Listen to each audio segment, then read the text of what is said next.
And we are live. Hello! Welcome to our Facebook Live every week. My husband Kevin and I do a great Facebook Live where we wax poetic about our jobs, which are amazing. We get to produce travel shows, and we basically kind of do, I don't know, like a screening of an episode from our prior season as our now season begins to air. And this week we are doing Houston, Texas. And so I'm glad that you're all joining us for that. We love Houston. It's one of my favorite cities in the world.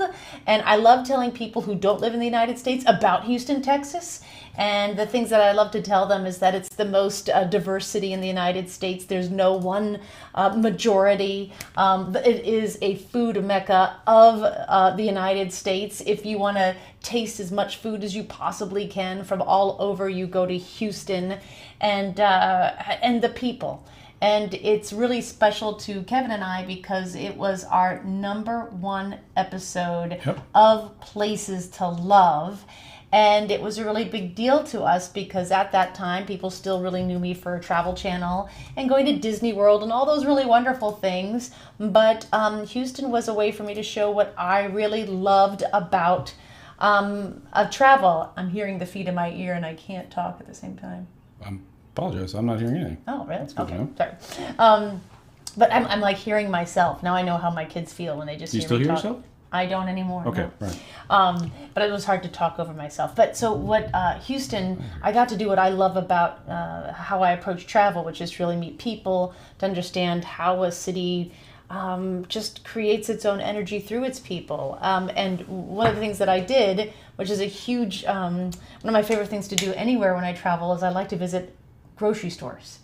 And whenever I was in France, whenever I was in Italy, instead of going to the fresh markets where all the fresh produce and all the little, farm stands, and where I would go to the supermarkets. And I love that because when you go to the fresh markets, like the farmers markets and that sort of thing, you can't take home a lot of that food with you, right? But in a grocery store, you can find products that you can bring back home and share with your friends. And I also would love to find how other products are around the world. Like I love that in Spain they were Captain Cruncheros, and so I had to buy a box of Captain Crunch in Spanish because that was just really funny to me. But there were all kinds of things. However, so when we did the Houston show, we did Phoenicia, which is a really amazing supermarket grocery store in Houston that really caters to one of the most diverse communities in the world.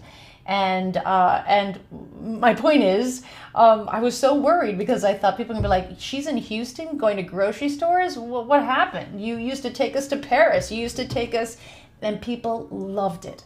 That's why I love the PBS audience. They ate it up. Like, you guys are just like me. You just like to see how people live. And it's almost like the minutia of life that you like to find out about more than just going to like the Eiffel Tower. And so it was just the people of Houston and going to their places and going to their supermarkets. And that was the show that people loved it. Our ratings soared. We did a video, a Facebook video from Houston. People are like, that's great. Yeah. And you've been with us ever since. And we are the #1 rated travel series on PBS. We are now an Emmy Award-winning series, travel series, and it all began at Houston. So we went back for season 5. Sorry, again. 5. Yes. 5. We went back for season 5 because we were just beginning in our very first episode. We missed so much, and we wanted to show yet more of a city that we fell in love with. And we just really in the end, I just want to be adopted by the people who live in Houston. Is there a key given? Like, I've never received a key. Like, if you guys who are in Houston could just put it out there, like, I'd come back as often as you'd have me. Like, I could be adopted by you. Like, does a city adopt a person? Like, I was born in Dallas, Texas. I never really lived in Texas, so I'm kind of Texan. I don't know. So I'm just putting it out there. I love Houston. So that's why we're showing Houston, and then we've got so much to talk about when you see the episode because it was really a special episode. Speaking of special things, we have a special guest. Oh, boy, do we have a special guest. A Houstonian special guest. Mm-hmm. In a second, we're gonna treat everyone here to the first sizzle of our new season, which is Belfast. We're going to release that here for the first time. It's going to go live Thursday on our Facebook page, but tonight we'll get a little sneak peek of that. This is an exciting week. Yeah. So we're kind of going back to an episode that we did again because we love Houston, our very first season, as our season 6 is airing this week, and we've been phenomenally busy getting all those things ready, whether it's the website that's going to go live, the sizzle reels that have to be done, the social media that has to be done, the videos that and we're still editing. It's a lot of fun. A lot going on. A lot going on. So should we bring out the trends now? But I have to say, thinking of Houston reminded me of the last time we did a Facebook Live about Houston, because this is the second time we've been there. We've already done a Facebook Live about Houston, and boy, wow, that was how things have changed. Mike, were you in jail? Am I? Oh my gosh, that was my ZZ Top phase. I was going with in Run Forrest Run, where at the end he's like a hippie. He had been running across. Yeah. But you are wearing your Houston Super Bowl shirt. That's great. I don't know what I'm doing. You were I was here. You were in upstate. Because I think someone had COVID. Didn't Maybe. you? Yeah, I think that was. That happened once. I thought you were downstairs when that happened. I don't know. That was a long time ago. But some other things that's really exciting, that next weekend in Chicago, Samantha is going to be speaking. Yep, absolutely. Saturday and Sunday. Yep, working on that speech right now, which is really nice. Brand new presentation. I'm going to be talking about the trends and challenges of travel. Certainly 2022 was a difficult year for a lot of people, a lot of cancellations, lost baggage. So I'm going to be talking about my ways to sort of avoid the travel chaos, but all of my tips on how travel has changed and how to travel going forward in 2023. So if you live in Chicago or in the surrounding area, suburbs, please come and join me. I will be there live. And note there's a little VIP code. Oh. Places to Love VIP. Just go to visittravelshows.com for that. Yep. And then following shortly afterwards, in New York, will be just the 28th of January at the Javits Center, Samantha speaking. I'm sure I'll be milling around the crowd, glaring at people. I do that pretty well. Mm-hmm. And then in DC, February 4th and 5th. So we are really excited. It's a busy winter. Yeah. Busy winter season. And then we start shooting again. We're very happy the kids are back in school. Let me tell you, Christmas break, holiday break. Yeah. It's fun. I do have some bad news that, again, just like last week, our Facebook connection is not working. So there's a lot of awesome comments from a lot of awesome people. I see Sherry from California, our friend Jeff from Long Island. Scott Ledahem from Houston. Hey, Scott. All right. Will you adopt me? Yeah. That's all I want to know. I just want to be. I'm from Houston, Texas. Would you adopt this guy? Well, that's the better question. Nice. Cecilia Newborn from Houston. We got a Marielle from Manila. Wow, that's fun. Lori Dixon from Frederick. Corey Lee's on. Hey, Corey. Hey, Corey. Good to see you, buddy. Stacy from Houston. Boy, you got a lot of Houstons here. All right. Wow. I thought Stacy was from upstate New York. No, that's Sandy. Sharon Rizzo. Thank you. All right, Rizzo. Stacy. For some reason I might not have, and because I know you, but I didn't know you were from Houston. Yeah. So lots of comments, and again, we ordinarily be popping them up on the screen, but our friends at Facebook is making this difficult for us, and that's. Wait. Someone just said, Meg Parsons. Hi, Meg. Says, I love that you are wearing matching shirts. You're right. We didn't know that. Matching? We didn't. Yeah, it's blue isn't and red. Stripes and like literally, we checks? have primary colors. It's not even like a kind of like a deep blue. It's like elementary school blue and elementary school red. I'm not going to get it. We have the same color palette. How about that? What you drinking? That's a good question, Lori. Anderson wants to know what you drinking. So, yes. We are drinking ranch water. So I'd never heard of ranch water before. Being a guy from the East Coast, I'd never heard of it. No idea. We feature a bar in this episode called the White Rhino. They're really cool.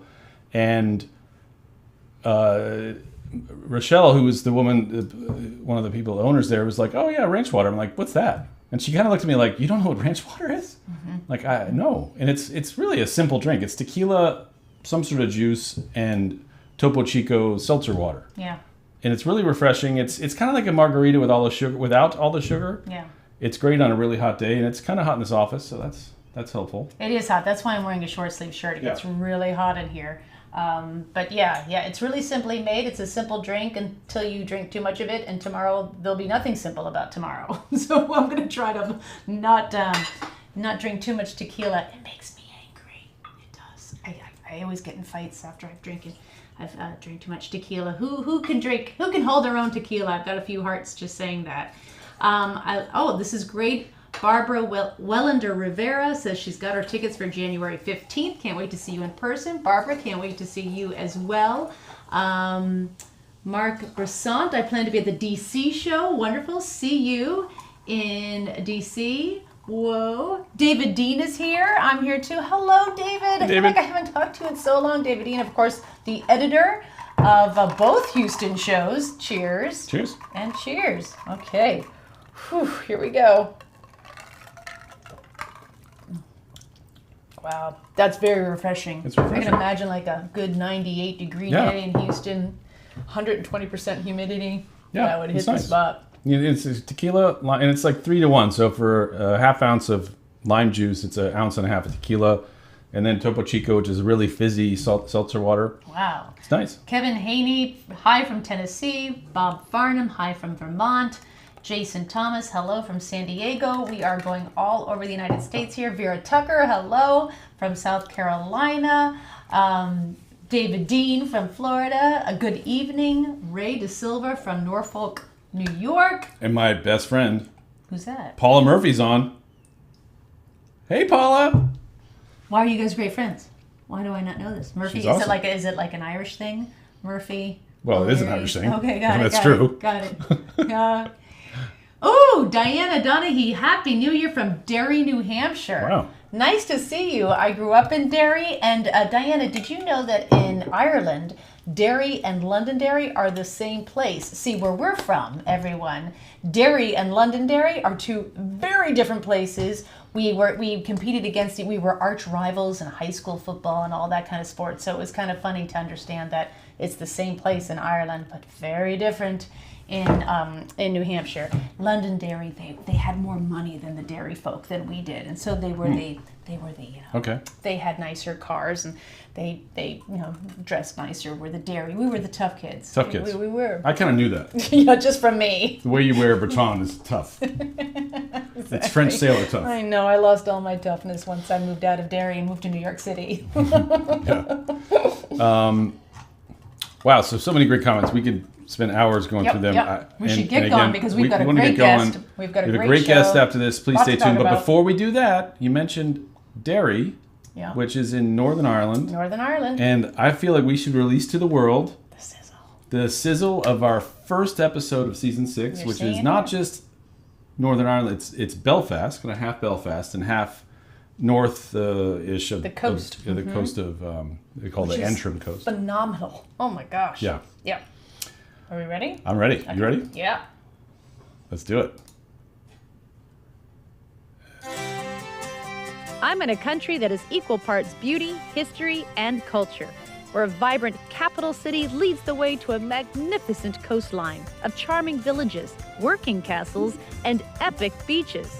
It's a destination both off the beaten path and a European hotspot, where the feeling of the familiar is mixed with something totally new. It's where chatting up the locals is a national pastime and music always in session. I'm in Belfast and the Antrim coast of Northern Ireland. For more information, You're still drinking. It's a quick sizzle. It doesn't even allow you to have half your ranch water. Next time we got to make one that's more. So yeah, that's it. That was my first time going to Northern Ireland. Very excited, and it's a really great episode. I love going to new places, meeting great people, and I know you're gonna love it too. And that begins to air Friday, right? I think I looked it up. Yeah. The earliest, I think, is today. It might even be today. Tomorrow in San Diego. But most people, it's on the weekend. Yeah, like yeah. 80-90% of America, it airs on the weekend. On our website, we have, if you go to samantha-brown.com and then go to TV, how to watch, you put in your zip code and it'll tell you what your local station is and what time and date. But yeah, it's exciting. Yeah, it really is. It is. But let's get to Houston because That's a great idea. All right. Ready? We've got a lot to talk about. Yeah. And we're ready. Let's go. I've returned to the destination that actually started Places to Love. I fell for its urban energy that inspires a tight-knit community everyone is invited to be a part of. It's where food, always a hot topic of discussion, comes in so many languages, and a more historical conversation is just getting started. It's where a singular mission to remain curious created a culture like nowhere on planet Earth. I'm back in Houston, Texas. I'm Samantha Brown, and I've traveled all over this world. And I'm always looking to find the destinations, the experiences, and most importantly, the people who make us feel. And when we talk about being on public television, we love being on public television, and we need sponsorship to help get the funding to make our show. And we are blessed with having great sponsors. And this season, our sponsor, Fort Myers and the beaches of Fort Myers, they got walloped during the hurricane a few months ago, and it's great to see every week. I see new businesses reopening and rebuilding, and the bridge to Sanibel's coming back, and That's true. There's just they got hit really hard, but they are coming back, baby, and they'll be better than ever. And everyone loves that area of the world so much, and so everyone will wait. And when it reopens fully, which I think would be next season, they'll be ready next season for sure. We'll be there definitely. The Waterways just got back from a River Rhine cruise to see the Christmas markets of Germany with my mom. We had a blast. We went to Rudesheim as well. And it was just magical, absolutely magical. And it wasn't that cold. I don't know if you've realized this, but Europe is kind of experiencing the warmth that a lot of the United States is. Well, maybe not most of the United States, as you're about to get an ice storm, but it's been 50 degrees here in New York.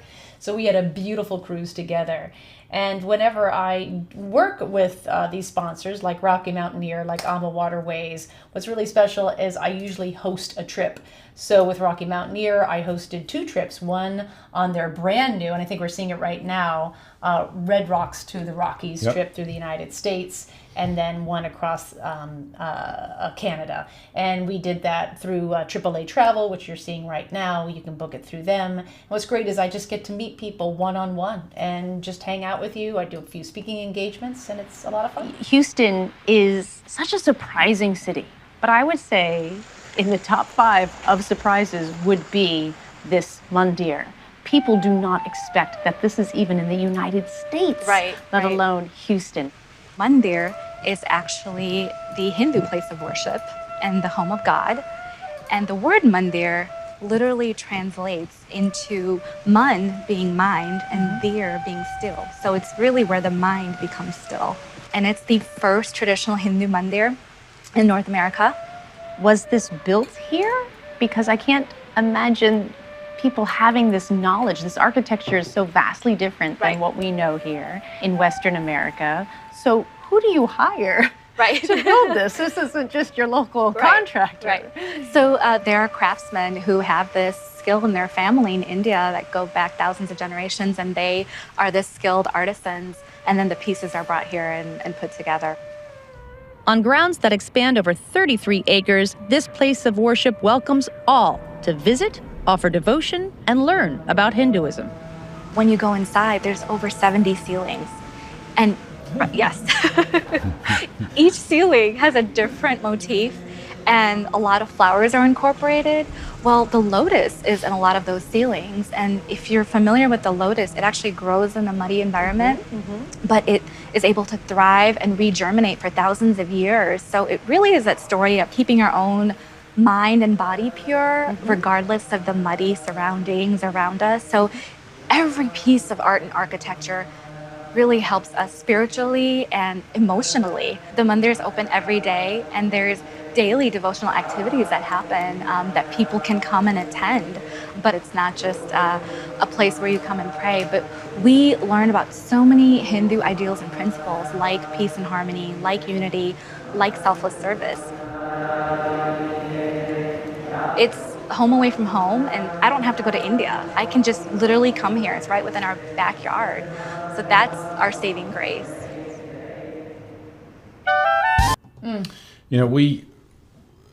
We were so concerned about not having ever been to a mandir, knowing how to operate there. We were so concerned about doing the wrong thing, and we were Being so respectful. so respectful about it. Even though they gave us pretty clear guidelines, because there's some things they wouldn't let us film, but it was always, can we film here? Is that okay? It was a little trickier for us because it just is a new place for all of us. Yeah, as and that's far why as you how to don't operate. see me walking through it, because that was seen as, well, we would then be disruptive of the people who were there to actually, to pray and to reflect. And so we were able to send our cameras in, but we decided to be ultra respectful that I would stay outside, our cameras would go in, and then I would have a talk with her about what we were seeing. And then I went in when the cameras weren't rolling, because then it's, that's what happens a lot of times when we do scenes in any sort of house of worship. There is a huge amount of respect given for, hey, this isn't like, Entertainment Tonight. We're in a place, but you are welcome. So sometimes you get to do things that we really don't get to do because we have a camera team. So because of that, we have to stay outside. But you, watching, would be absolutely welcome to go, to reflect, to take it in. They're very welcoming. But that the chanting that you hear is coming from that mandir. Actually, when we were stopped and kind of, repositioning our cameras, a congregation went in and they started singing, and we're like, do you mind if we record them singing? We won't show their faces, but just to record the actual sound. And they said yes. So it's really a beautiful moment that is authentic. Yeah, and it was, a community center. True. There was a shop across the street that was just full of awesome Indian sweets and just, interesting. It was a really cool place. Great place. Yeah.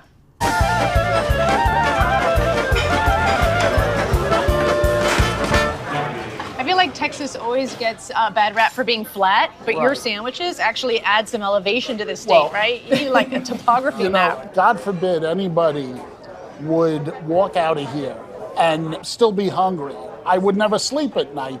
I'm Ziggy Gruber, and I'm third-generation deli man. I have operated delicatessen stores in New York, Los Angeles, and here in Houston. How does a nice Jewish man like you from New York City Come to Houston, Texas. I'm going with this, right? Houston, I know where you go with this.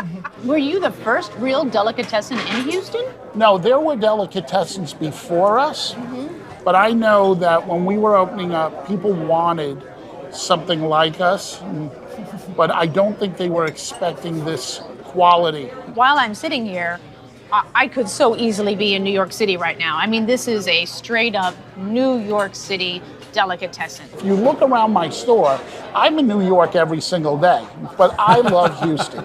When I came here, Houston was a fantastic city, but in 20 years, it's not just become a fantastic city, it's become an awesome city. How do I eat this? Well, Is it supposed to be eaten as a sandwich? I love when a husband and wife comes in and they ask me, how do I eat this like this? And I said, look, let me ask you a question. Would you say your spouse has a big mouth at times? and I said, well, it's very simple. Just open up your mouth and You just have to unhinge your jaw. No, you can always tell if somebody's an aristocrat. They kindly get their knife and fork and do that. It drives me crazy. Oh, no, I would never. I would never do that. But however you want to do it, as long as you enjoy. Yeah. We have a Yiddish expression, esk is into hate, eat in good health. That's what we want you to do.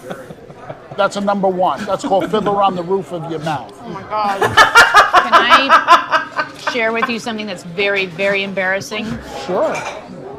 I've lived in New York City for over 30 years now. I have never had a blintz. Oh my God. Cut into in it. half? Cut it in half. Put a little sour cream on there. A little sour cream. A little bit. Shouldn't be a total loss. And then you can put a little strawberry or blueberry sauce on it. I'm going for it. Ready? If you have most blintzes, you will find that they're a little on the heavier side. That is phenomenal. You can taste every layer. Right, and it's light. It's light. That's it. It took me 25 years to get my blintzes the way they are. It's Jewish soul food, right? Because you go to a soul food restaurant, and it's the same thing. Everyone's just... And what's great is everybody comes in here. It's all on the same field. You're getting the same product. No one's getting treated any better or any worse. And when they come here and they have the matzo ball soup or they have stuffed cabbage or a blintz, a big smile comes on their face. And if I can do that, that's all worth it for me. So it got clear to see that the food brings them in, but they keep coming back for Ziggy. Yeah. He is one of a kind, and we were so excited to be able to have his time, and because he's a busy person, and again, it's something, when you move to New York City, one thing you learn right away is the New York delicatessen. And there's there's the deli meat counter at your supermarket, and there's just no correlation, right? So the delicatessen has these, the food that, we didn't even get into, like we had to cut so much of the scene because there's so much there, like just what was on that table, stuffed cabbage. I think there was a smoked fish platter. There was a matzo ball soup. Then he took you back and you showed you how to make something, right? Yeah, we actually had to cut that whole scene where I got to help make matzo ball soup, and the matzo balls are like as big as softballs, and just and then on top of that, because whenever I eat for the camera, I'm not really eating. I am kind of enjoying, but I'm very, very focused on making sure that the interview keeps going, the good conversation is flowing. But even then, when we're done, I had all that food, but I wanted so badly to have my very favorite Jewish delicatessen meal, which is white fish on a bialy. So I had that too. That was my lunch. And it was so good. So good. So I was really lucky to be able to scout this episode. So I was there a month ahead of time. And I mentioned earlier my best friend, Paula Murphy. I met her when we did their first episode in Houston. She does the PR for Hugo's restaurant and a lot of great restaurants in Houston. So, hey, Paula, I'm coming back to Houston. Love to see you. But, what any ideas on restaurants we should feature? And she mentioned a few. And I'm like, okay, all right. And then she mentioned Ziggy's. It's like, wait, it's a deli? Like, no. Yeah, come on, a deli. I live in New York. I live in Brooklyn, New York. This Irish guy. We're all of a sudden getting like, wait a minute, we know Jewish. I went to the JCC for daycare in Miami, Florida. I have some street cred here. Exactly. I did. I lived around the corner from the Carnegie Deli. Yeah. There you go. That's me. And I was just like, I don't know, Paula. And she's like, here, just meet us on Sunday morning. Just come in. When's your first appointment? Come in before that, and we'll you come in. And I got there. It was just exactly the same kind of table you had in the scene. It was just full of food, and everything I ate there was the best version of that thing I've had before. Because living in New York City, a deli's kind of a familiar thing. Like you're used to having these kind of flavors, but all of it was the best I've ever had. I'm like, we are definitely doing the scene. Yeah, and it's the food, but it's also the ambiance. Yeah. So just everything about it is fantastic. So, Ziggy is one of a kind. Houston has been associated for decades with the U.S. space program, and a major destination here is Space Center Houston, a massive complex that features more than 400 space artifacts, exhibits, and interactive experiences. Go, no, up, down. If I can parallel park a minivan, I can dock to the International Space Station. Here you can explore the exciting future and remarkable past of America's human spaceflight program. And I'm taking a walk down memory lane with one of its pioneers. I am Dr. Annalee Fisher, a NASA astronaut for 36 years and 9 months. I was very fortunate in 1978 to be selected in the first group of women ever selected for the U.S. Space Shuttle program. And in 1984, when I flew on Space Shuttle Discovery, I became the first mother to fly in space. As a result of that, you showed, you can have a baby, you can go into space. Was it hard? Yeah, it was very hard. Those suits are massive, right? Yeah, doing runs in the water tank were always kind of intimidating because there's a whole team of people. Yeah. And working in this suit is probably the hardest thing physically. Working in this suit? In this suit is probably the hardest thing physically that we do as astronauts. At Space Center Houston, there are all kinds of spacecraft to imagine yourself as an astronaut, including a prototype for a new generation of exploration vehicles for the moon or Mars. You're in the space shuttle and at liftoff. Well, what are some of your tasks as a mission specialist? I was the flight engineer, so in the shuttle, my job was to make sure we stayed on the timeline, that we did all the actions that we had to do. And then I was the robotic arm operator on our flight, so my two crewmates were outside in their spacesuits, and I was operating the arm. So it was a really exciting mission because it's the first time anyone ever handled hardware that large.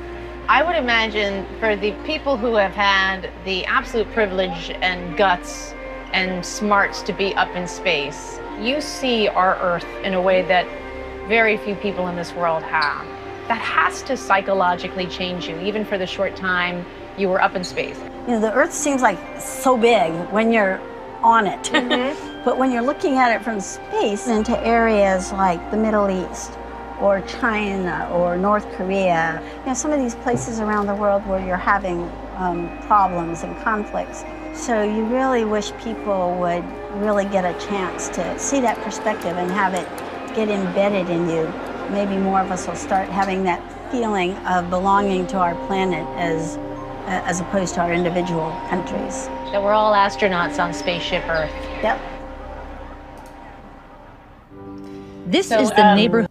What's great is Debbie Jensen Perry asked, did you film the Space Center scene when it was open to the public or after hours? We were there during public working hours, and when we're walking through that area with all the spacesuits, it was great. They just literally blocked it all off and just said, hey, you'll just have to come back in about, you know, half an hour as we did the scene. But as we were, this is a behind the scenes thing that happened. As we were talking, she and I, these people came over to us, and she's in her spacesuit, and we're just kind of talking out in front of everyone.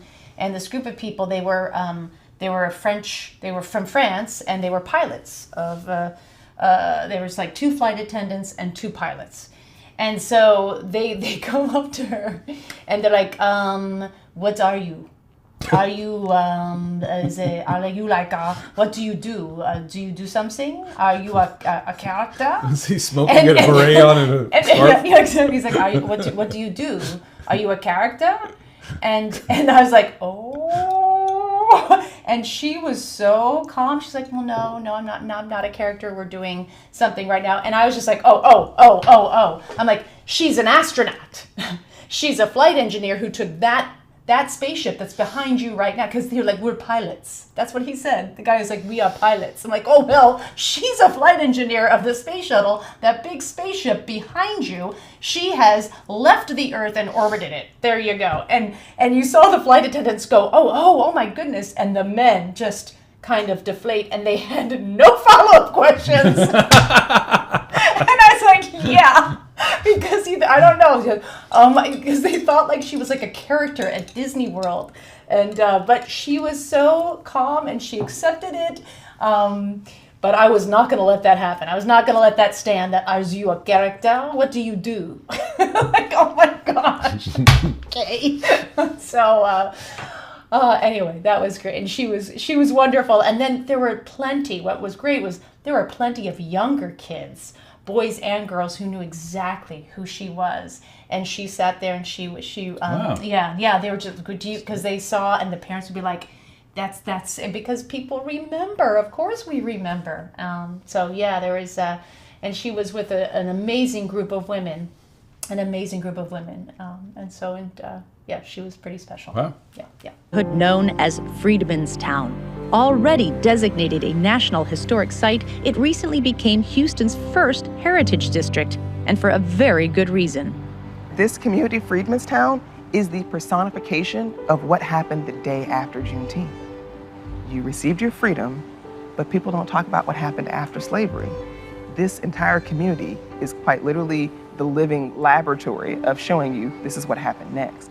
Zion Escobar is the executive director of Houston's Freedman's Town Conservancy. Its mission is to preserve the historic legacy of this neighborhood, a legacy that owes almost everything to one man.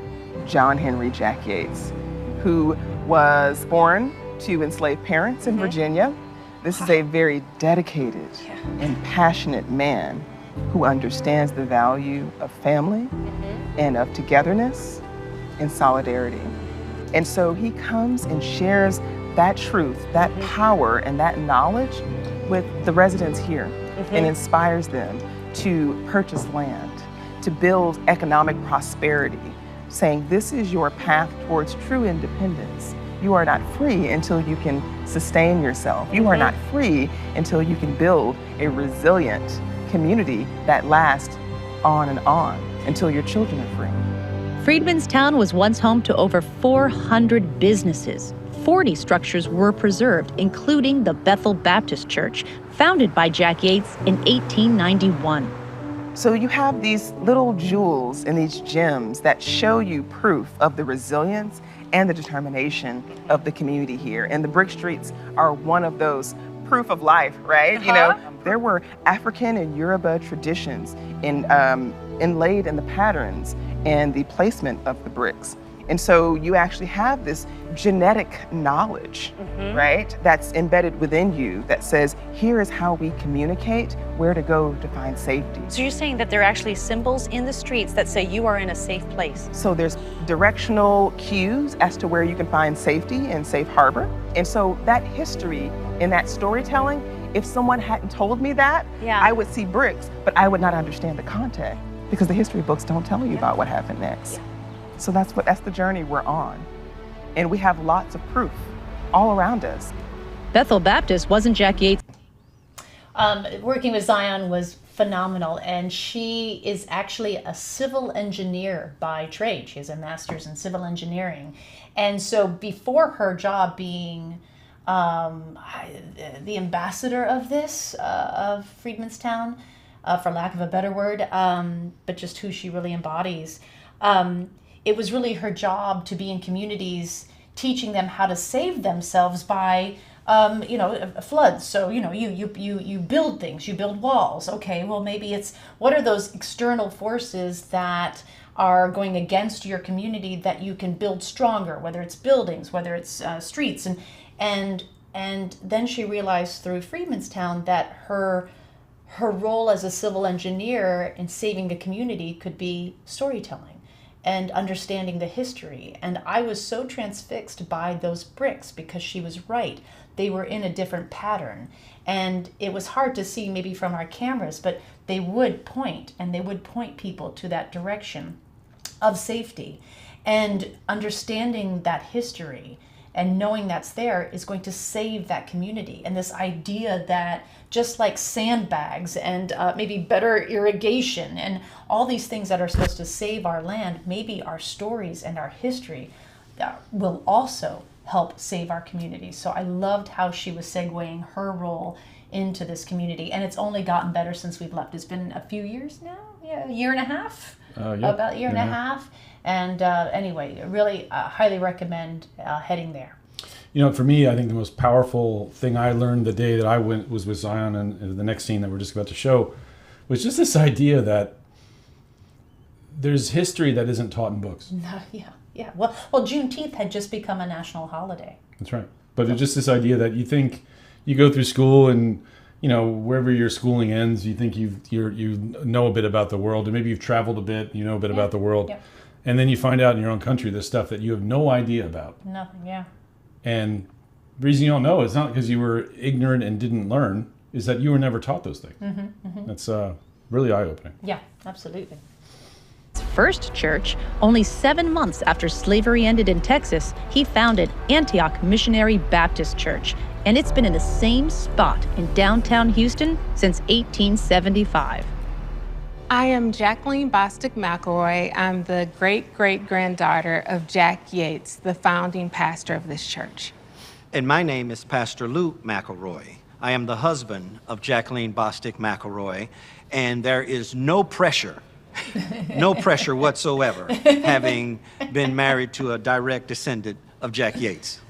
Every detail of this church that our ancestors put into it has a story and a meaning. Yes, they came together as a community. They hand-carved these pews that we're sitting on. Yes, these pews were built by ex-slaves. Oh my goodness. The very people that were freed in 1863, when this church was under construction, who had the craft and things that they built for their slave masters. They were gifted in a way to now use the same talents for themselves. I had no idea when I was running between the pews that one day the man that I married would be serving as the pastor. God has a funny sense of humor. This, of course, is a place of God and where you teach the Word of God, but also where you are a community, where that started, Yes. and maybe where that's going now. Well, Antioch and the city of Houston grew up together. We had and shared many experiences together, some good, some bad. The Spanish flu was here, but Antioch vaccinated and took care of and served as a refuge for sick people during those times. Even today, we're in the middle of a pandemic, the COVID-19 pandemic. This church was able to educate the community. We also provided vaccines and testing for the community. And this was all in the midst of praising God that He has kept this church for this long. This church has been here through so many moments that have changed the way we live, the way we work together, the way we interact with each other, and continues to do that today. I see. You look at that drone shot that we have of Antioch Church, and you see the whole world coming in on it, and it's standing. And I just think for anyone visiting Houston, you might go past that and just think, now that place tells a story, right? And so this is the story. And it's an amazing story. It has been around literally since once slavery ended. I think they set up a congregation along the river, Buffalo Bayou, and then from there they moved, and that was the original place of the congregation and has been. So just what survives, right? Who are we? A lot of people might think that Houston's this new city and everything's new buildings like you see, and it's all the medical, industry, and no, it's people and believing in community, and it's still there, and it's like a David and Goliath picture right there, and just great people. Yeah.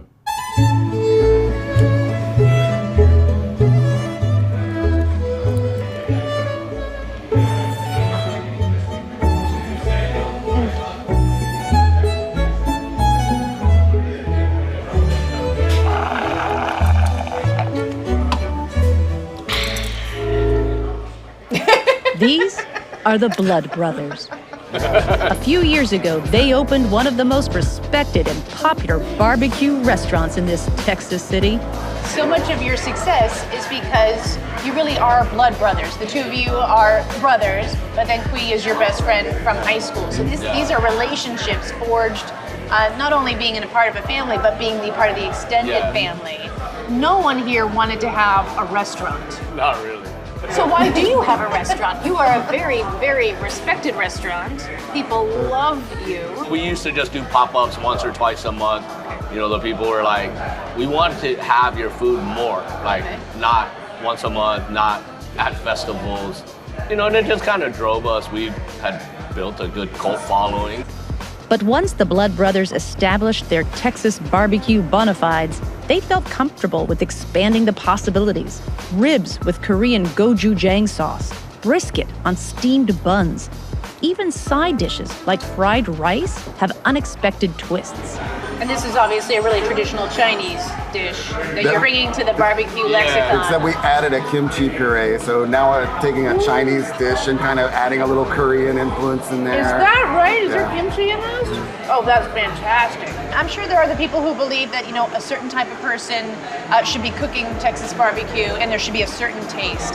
And you just blew that out of the water. Was there any any hesitancy to do that? Well, early on, we didn't even think about doing any other flavors. I wanted to nail the Texas Trinity. Brisket, ribs, sausage. We didn't want to put in a niche like, oh, these are the Asian guys doing Asian barbecue. That wasn't what we were trying to do. I wanted to show people that we could do barbecue. Mm-hmm. You really describe your barbecue as Houston barbecue. Yeah. And that is the idea of international flavors coming in, that no one really holds on to these traditions too much, right? It's all about just inclusion and opening up flavors to really enjoy something new that you've had your entire lives. And I think because we're Texan. Yeah. We're Texan. We love our Texas barbecue just as much as we love the new stuff that we're doing. Now any customer can have both. Yeah, okay. Can I just tell you something? And it's going to gain total respect from everyone watching right now. Both Ziggy and Lenny's and Blood Brothers were scheduled the exact same day. Wow. I did both eating scenes in one day. Wow. I didn't know that. Yeah. So I was not happy because I want to enjoy everything, Yeah. right? Wow. Little did I know I would have no problem after. I think we did Blood Brothers first, and then we went to Ziggy's. I forget which was which, but I had no problem because the food was so good. I was like, line it up, that's fine. So yeah, Texas barbecue with Chinese, Vietnamese, and Korean influence, and a Jewish delicatessen. Yeah. No, I tell you that the line that when he said that, we're Texan. Yeah, we're Texan. Like the Exactly. idea, like, guys that have, Asian descent can be Texan, can be from Houston, and care about Texas barbecue just as much as a white dude can. Yep. And then, and he said, once we got that figured out, then we started playing around with other stuff. Yeah, the trifecta. Yeah, but it's and I had a bit of both. I had some of the kind of classic barbecue, which was amazing, and then some of the more Asian inspired stuff, which honestly I like a little more because I'm not hardcore into like pure barbecue. I like the kind of different flavors and stuff, but it's a great place, and I just love that idea that like they're proud of being Texan, and Houston's a great place for that. In the east end of Houston, there's a brand new bar with a very innovative mission. It's called White Rhino. Did you see the man on the wall? His candles burned not long ago. And you won't believe what's happening while you are enjoying a drink. The idea of the bar is not just for people to gather in a really great historic neighborhood.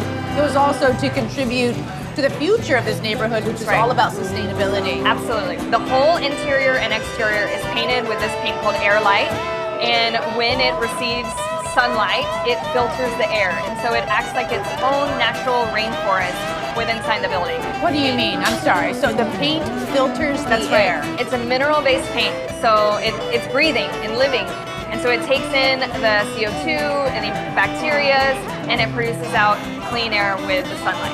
That's incredible. So it's like a photosynthesis of the sort. Wow. Oh, and that humidity Houston is known for is converted into heavily filtered drinking water. Yes, you can actually create water from humidity by creating condensation, so it's the opposite of a dehumidifier. And then you're able to filter the water. It goes through a large filtration process, and then you dispense the water. They produce about 4 gallons of water a day, depending on the humidity levels. Paint that's alive, air turned into drinking water? You'd think that'd be enough. So glass bottles, that's the other thing. They fill up the waste piles way too much. Heavy to take out, put in the trash, makes a lot of noise. So we have a bottle crusher that pulverizes the bottle back into its natural sand state. You put a bottle in, push a button, and boom, in less than a second, you've got a bucket of sand. And then we can use it here on our patio and recycle it there. We can give it to a glass blower to repurpose into glass bottles again, but you can also donate it during the times of a hurricane to put into sandbags. We wanted to show people that you can take one little step at a time and make a difference in the world. And the ways that you have incorporated that in this bar, we don't even know when we sit down. This is true. But literally, this bar is saving the earth. Plus, you're helping save the rhinos, this beloved animal, because we give back a portion of our proceeds to save the white rhinos in different areas.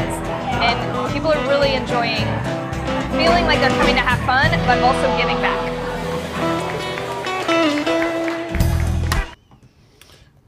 I'm going to make another ranch water.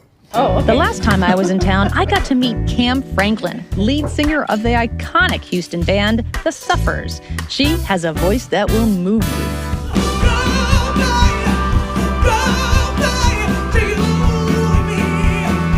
This visit, Cam had something special in mind, so she got me in touch with Brandy Myasia, who owns a skate shop called Daisies and Pancakes. Brandy custom makes roller skates from your shoes of choice. Since I was 10, I have always wanted my own pair, and today's the day. So I sent Brandy a pair of sneakers that I love, and she actually customized them into skates. This is the... They're so cute. Those are so cute. Oh my God, Are they so everything happy. I officially became 12 and a half when she showed me those roller skates. Hoped and dreamed they would be. Oh my gosh, I don't understand. I wanted these so bad. I wanted like the white boot skate with the wheels, and my parents did not get them for me. They were like, no, you will rent. Well, that's the whole thing about Daisies and Pancakes and roller skating. It's about to bring that childlike joy out of you. And so your smile is saying all of that. Absolutely. I feel like my dad's going to pick me up in an hour.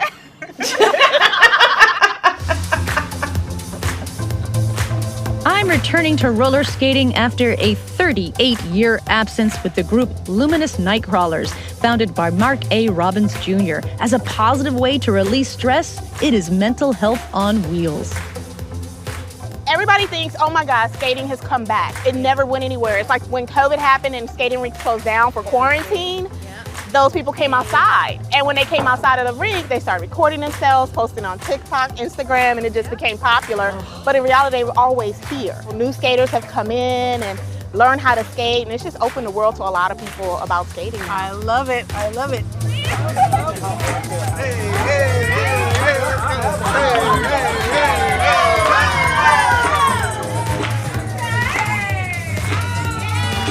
Just remember, it's been 38 years.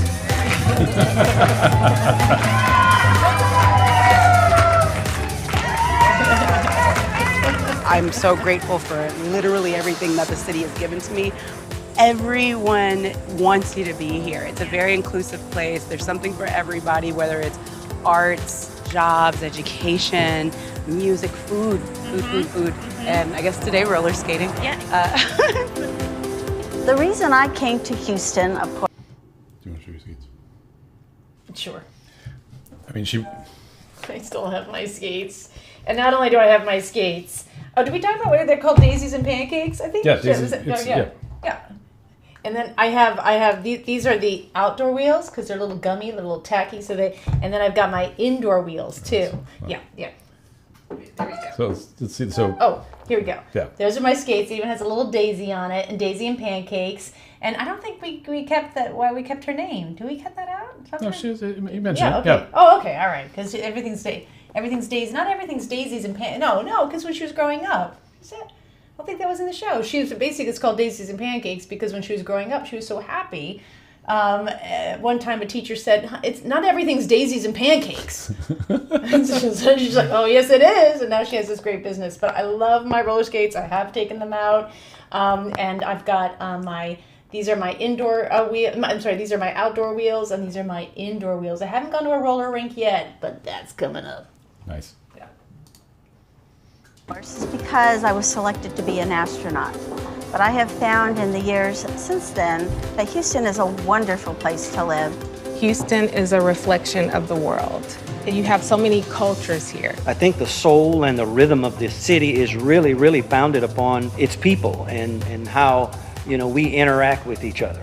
And also everyone is very tolerant here as well with everyone's culture. So this, in my opinion, is what America should be. And down here in Houston, it is. When we get to learn what was not taught, when we are invited to enter and appreciate sacred spaces, when we enjoy the food and passion of people who are out of this world, that is when we share a love of travel. And that's why the city of Houston is a place to love. Oh, that's a great episode. Really great. Hey, David, that was such a great episode.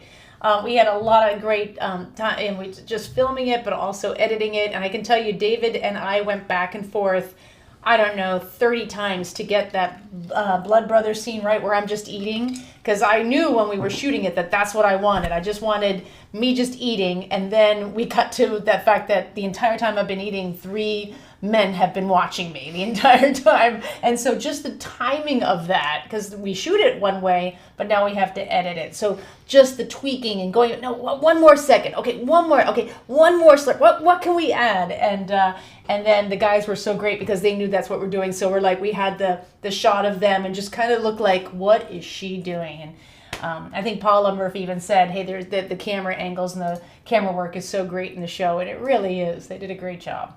Oh, and then the roller skating, when I'm like, okay, and I slowly come out, it's because Brian Miller, my cameraman of 20 years, was like, oh, you're not going to be a wallflower, because that group was good. Yeah. I was like, I am not getting in there. No way. And all of a sudden he came over and he was like, let's go. I was like, oh. That's classic Brian. Yeah, Brian actually, he'll always say things to me like, Andrew Zimmern would have done it. Like, okay. David said to play the credits. Oh, okay. Oh, yeah, we can see more roller skating there. Let's go to the... Yeah. That's a great point. Whenever you watch a show, watch through to the credits because David always puts a nice surprise in there. Or maybe there's a scene that we cut or something that we cut, and it will be the footage for the credits. But I think we need to bring in our special guest. So we have a special guest. Super special. And when this person, because we like to keep it who it is to the last second, when this person said they would do it, we both kind of got a little giddy. I had the same reaction I had when I got my roller skates. Yeah. But let's bring in Mr. Deli Maven, Ziggy Gruber. Hi, Ziggy! Thank you for joining us, Ziggy. Oh, thank you guys. It's so great to see you. And it was so great rewatching the show. And I didn't realize, Sam, how great you are as a roller skater. I think you should add it to the Kenny and Ziggy experience that I roller skate. I'm a roller skating waitress because I do have waitressing skills, and so I can do that. With the new store, we have a lot more spacious, and we have only terrazzo floor here, so it'll be perfect for you. All right, I've got these wheels. I'll put those wheels on. Ziggy, what people won't realize is that when we shot the episode with you, you were moving in like 2 weeks.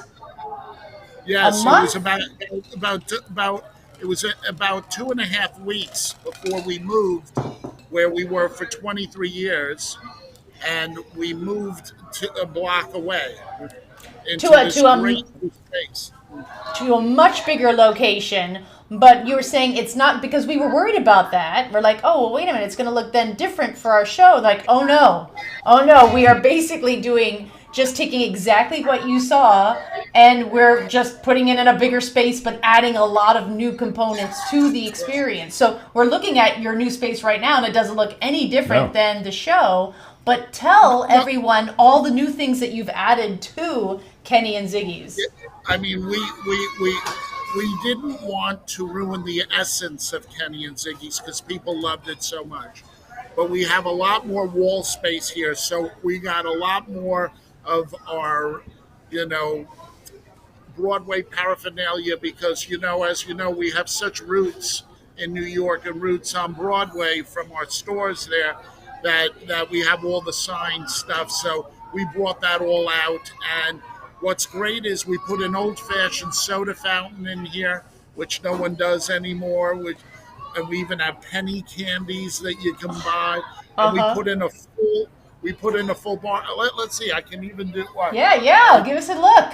I do this. You can see a full bar. Nice. And then I can go like this. Wow. It's huge. Oh, it's massive. And then wait, I'll do. Look, what? Oh my gosh. That's really cool. Whoa.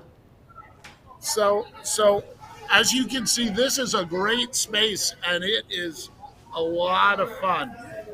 Well, I know you're very, very busy. I follow you on social media, and I saw that you actually had to put a post that you were stopping. You had to cease taking orders for Hanukkah because you were basically the inn's full. There's no more vacancy. We took so many orders for Hanukkah, but we also had to short. We got someone's birthday. That's okay. We love it. Yeah, happy birthday. You would think it's the World Cup over here. We got this table over.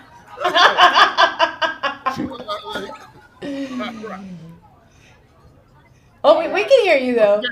No. No. Like I was saying, it's. Sorry, it's not. So we're so glad, with the new space and everything else like that. We've got so much to offer people, but during Hanukkah we were so busy, and we had no choice but to cut off some of the curbside and everything else and dwindle it because I only had about 6 or 7 guys behind the counter. We couldn't get it. We couldn't get hit from DoorDash and Uber Eats and people. So we had to do it the old-fashioned way. First come, first serve at the counter. Who's next? And then we did it. But we got through everybody. It was a wonderful holiday season. What do you sell the most of? What do people order the most of that you just have to keep going and keep feeding the system? It's funny. We sell a lot of stuff. That's I wouldn't say there's one particular. I'll give you my top like 5 or 6.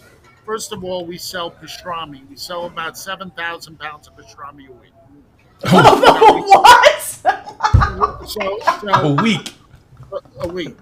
So then we have matzo balls. If I tell you we sell probably about 900 to 1,000 matzo balls a day, and then what's interesting is we're probably the largest purveyor of smoked fish.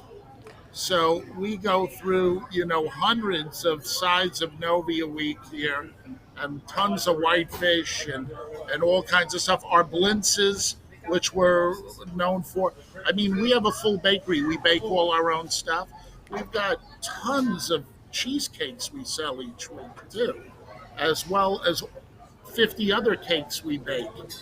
And you do what do you do in house? So it's like you're not ordering things out and bringing it in. You're doing a lot of your own house cured meats. You should see the size of our kitchen. We make all our salads, all our desserts. We make all the corned beef, the pastrami. Everything is made here on premises. Our blintzes, our krepla, goulash, fricassee. We do sometimes mushroom and sweetbreads here. We do stuffed breast of veal. We do all the old-fashioned dishes, as we say in Yiddish, Hamish and Macholim style dishes that nobody really does anymore. And what is amazing to me is that, I think at some point in New York City history alone, there were like 3,000 delicatessens, all right? Maybe the turn of the century, in the early 1900s.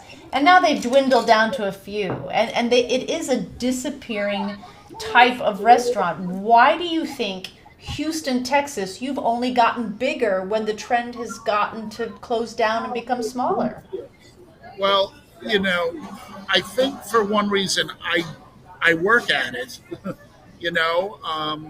and when we came down here, there were other delis, and when we opened up, they went away. But the reality is we do quality stuff. If I didn't come down here, it probably wouldn't have been in Houston. I would have been probably still back in the city, maybe, or in Los Angeles or somewhere like that. But look, I love what I do, 3rd generation, and I work at it. A lot of restaurants or the delicatessens, what happened was the parents worked very hard. Mm-hmm. You got to dedicate yourself to this life. And they didn't want their kids to work that hard. So basically, all the kids became doctors, lawyers, real estate developers, all kinds of stuff.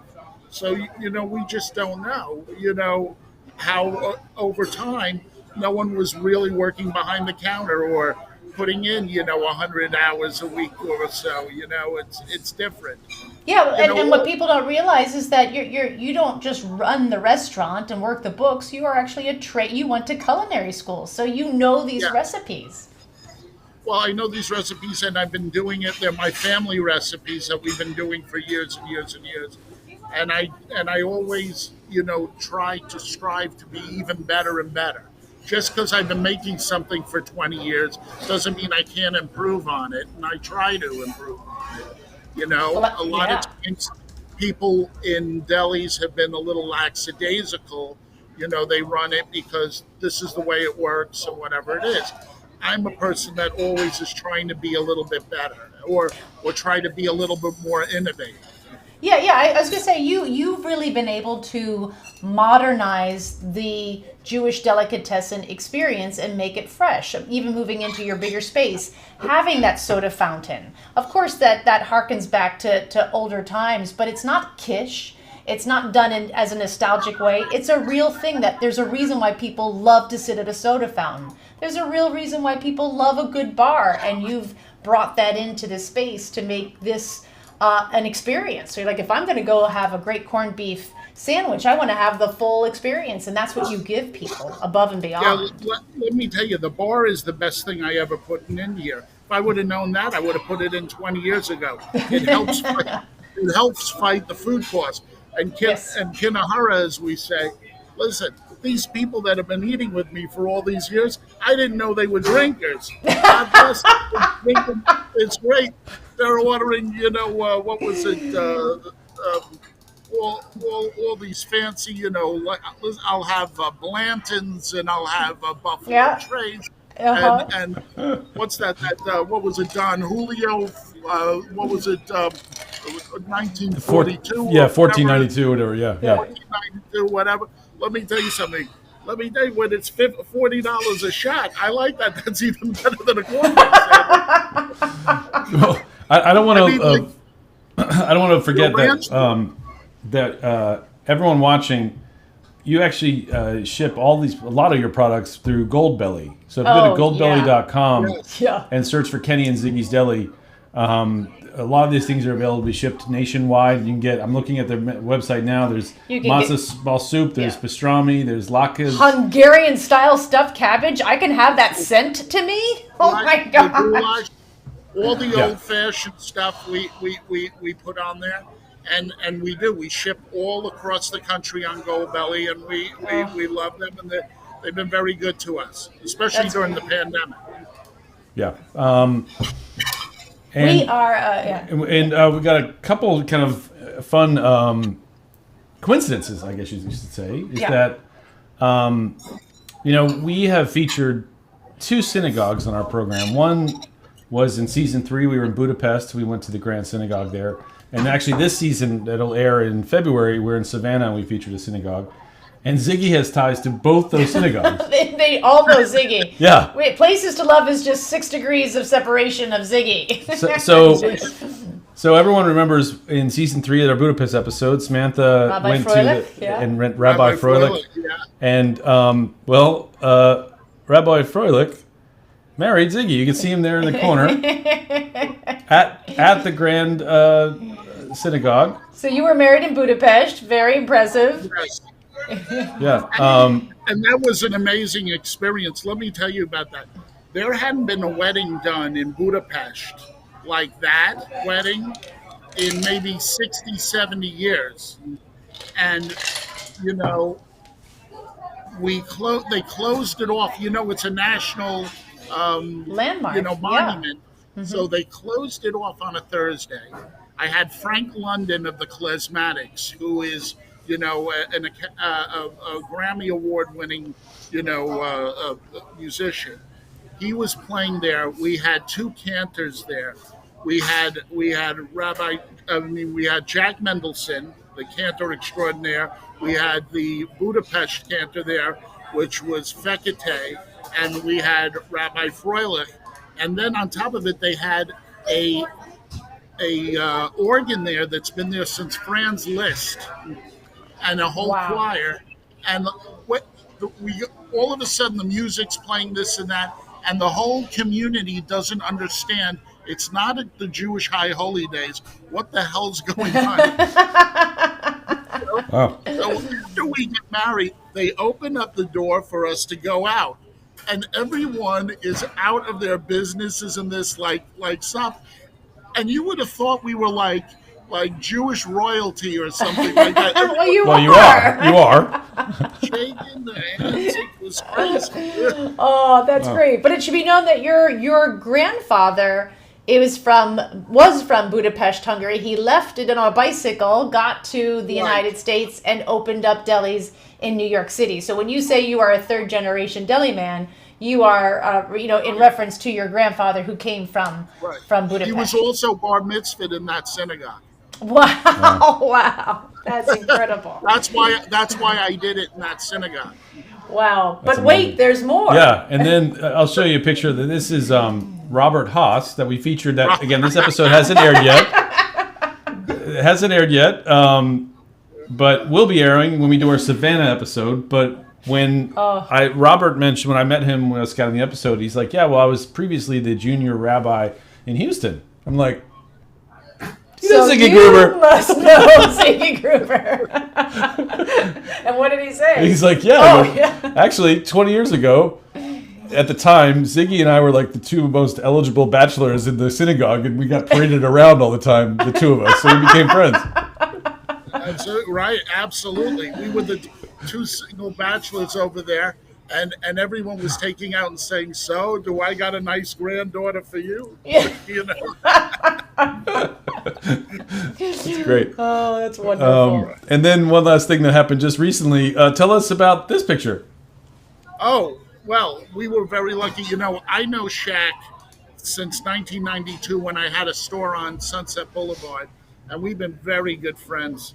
And he came in, and when he came into the new store, the first thing he does, he looks at me, and I was at a table handing out holiday orders. He goes like this. Like, I can't, like he couldn't believe how beautiful the store is. So he gave me a big hug. He said, "This place is great." He says, "Take me in the corner." So we took him in our schmooze room so no one would hock him, you know, and give him a hard time all the time. But we were so busy, there happened to be about 60, 70 people in that schmooze room. So everyone was eating and everything else he was eating, no one was bothering him.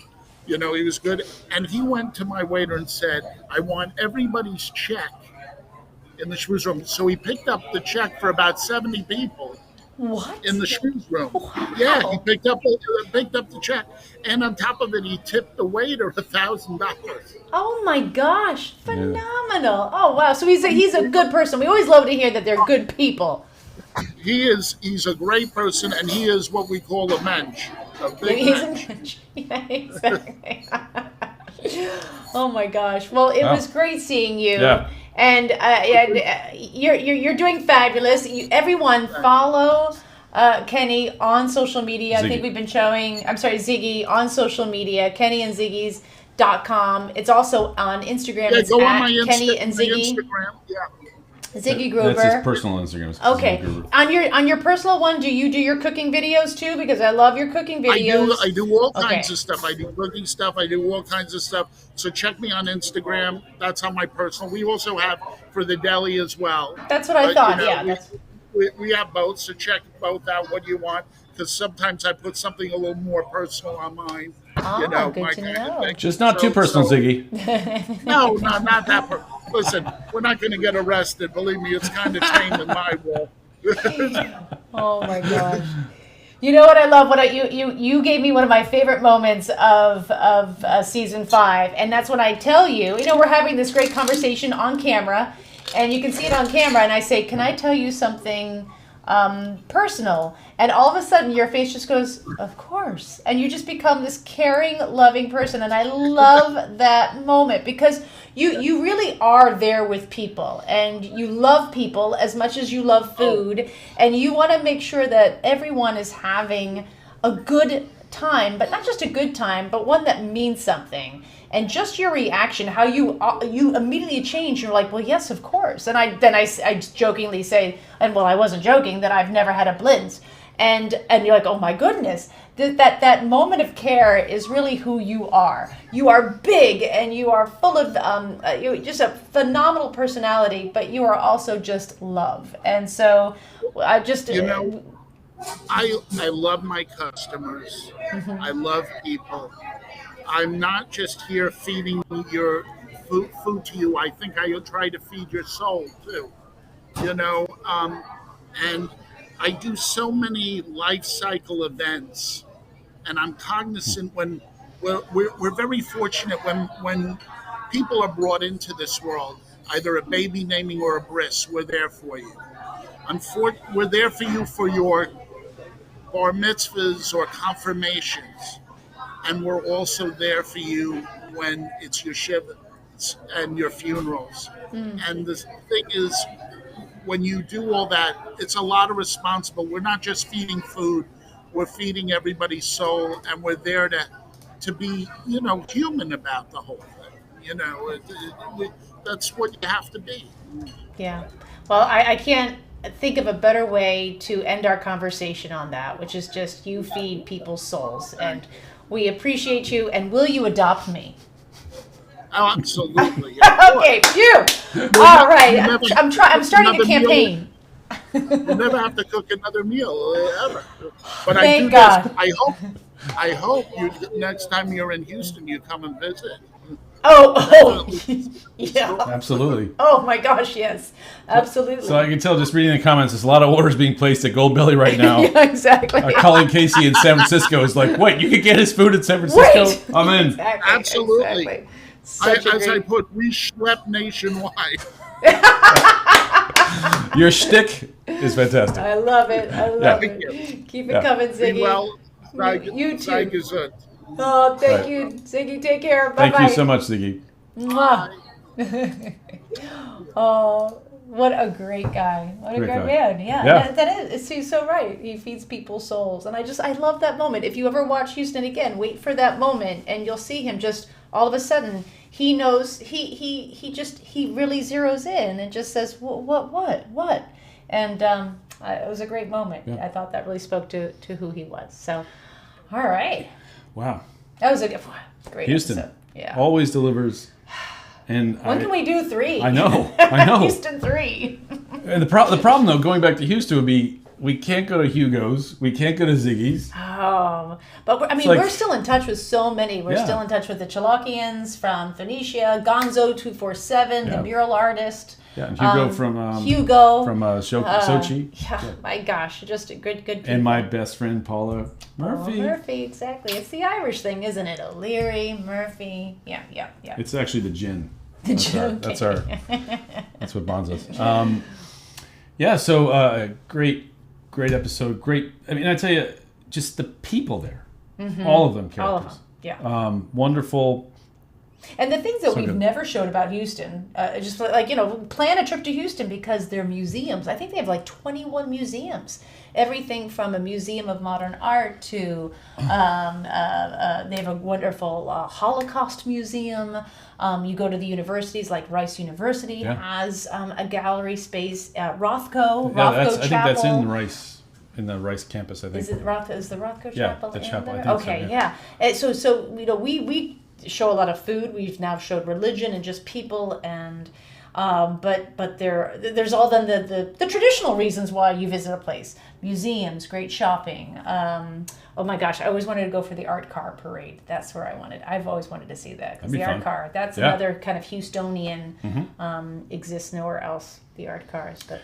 Yeah, and there's so many things. Stacey Hawkins mentioned the funeral museum. There's all these. I would definitely do that. I love those oddball. We could do, when I scout an episode, I try to see twice as many things as we end up featuring. So there's so many interesting things I saw there that we didn't feature. I didn't get to see, yeah. But yeah, so great. So next week we get to go to the beautiful state of Kentucky. And we went to Buffalo Trace. Yeah, He said it. He said Buffalo Trace. Thank you. Nice segue into that. Paid his bills. So Louisville, Kentucky, and all around what they call bourbon country. And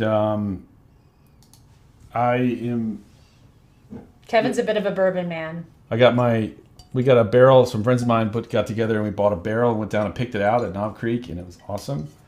So we're going to have a lot to talk about. When you pick out a barrel, how many of those do we have? The boxes kept coming. To a private residence. How many boxes? How many bottles? It's like 2 trucks. Whatever. We have like 20 bottles of bourbon? We had 20 bottles. It's I've crazy. given a lot of them away. And to our children? That was not appropriate. It's in a locked box. When they turn 21, the key comes out and they can get in there. I'm going to just let you talk about next so next week I'll be doing this one solo. It's all Kevin. I mean, I like bourbon, but, Yeah. But yeah, so bourbon, Louisville. Bourbonville? And Bourbon Country, I think is the name of the title of the episode. And we can't wait to see everybody back here. Yeah. Next Tuesday. And next Tuesday we will be doing the sizzle for that coming week. Oh, sorry. This weekend, our first episode airing around the country. And next weekend will be our second episode, which is Alaska. Yeah. Lots to talk about there, too. Yeah. All right. So Great. thanks Thank you so everyone for much. joining us. See you next Tuesday.